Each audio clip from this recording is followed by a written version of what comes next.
হাসপাতাল মানেই যেন স্যালাইনের বোতল, হুইলচেয়ার আর ওষুধের গন্ধে ভরা ধূসর পরিবেশ। কিন্তু সেই চেনা চিত্রটা হঠাৎ করেই যেন বদলে গেল। হাসপাতালের ভেতরেই দেখা গেল ফুলে সাজানো এক মণ্ডপ, চারপাশে ছড়িয়ে আছে চন্দনের মন মাতানো ঘ্রাণ।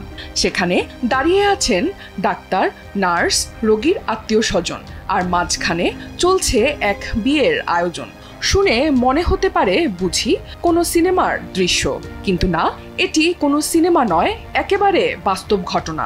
হাসপাতালে আয়োজিত সেই বিয়েতে কনেকে কোলে তুলে নিয়ে 7 পাক ঘুরলেন বর, আর সেই সুন্দর মুহূর্ত এখন ভাইরাল সোশ্যাল মিডিয়ায়।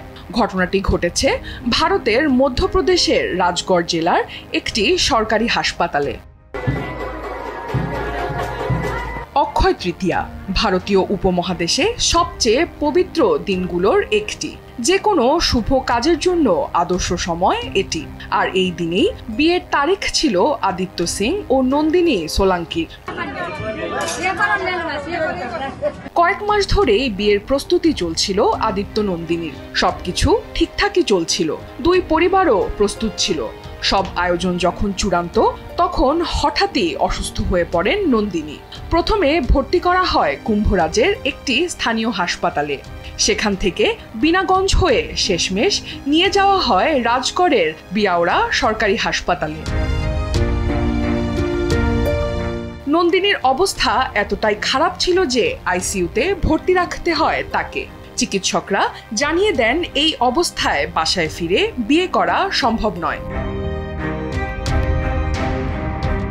একদিকে নন্দিনীর অসুস্থতা, অন্যদিকে পবিত্র অক্ষয় তৃতীয়ার মাহাত্ম্য।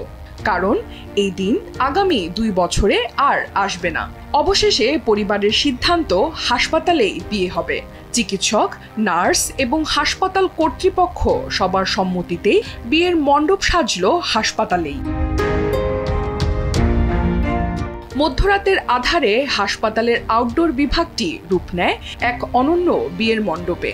সাদা চাদরে ঢাকা হাসপাতালের করিডোরের দেয়াল সাজানো হয় ফুল আর বাতিতে। শান্ত পরিবেশে রাত 1টার দিকে শুরু হয় বিয়ের অনুষ্ঠান। এই বিয়েতে ছিল না কোনো ব্যান্ড পার্টি, ছিল না উচ্চ শব্দের কোনো গান বাজনা।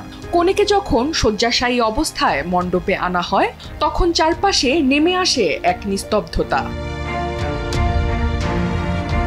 আদিত্য নন্দিনীকে কোলে তুলে নিয়ে অগ্নিসাক্ষী রেখে 7 পাক ঘোরেন।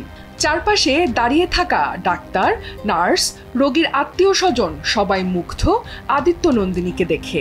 কেউ তাদের চোখের জল লুকাতে পারেননি। অনেকেই তখন মোবাইলে মুহূর্তগুলো ক্যামেরাবন্দি করেন। চিকিৎসকরা জানিয়েছেন 1 সপ্তাহেরও বেশি সময় ধরে হাসপাতালে চিকিৎসাধীন নন্দিনী। তিনি এখন ধীরে ধীরে সেরে উঠছেন।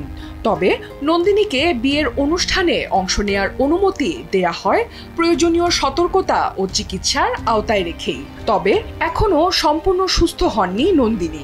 তার সেরে ওঠার জন্য চলছে চিকিৎসা।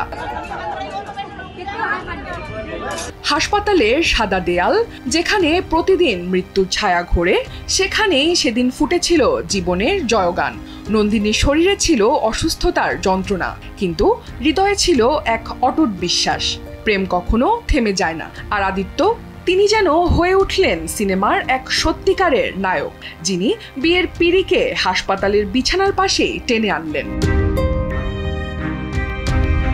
এই গল্প শুধু একটি বিয়ের নয়, এটি প্রমাণ করে ভালোবাসা সব বাধা পেরিয়ে যেতে পারে। জীবন যখন থেমে যায়, ভালোবাসা তখনও পথ খুঁজে নেয়।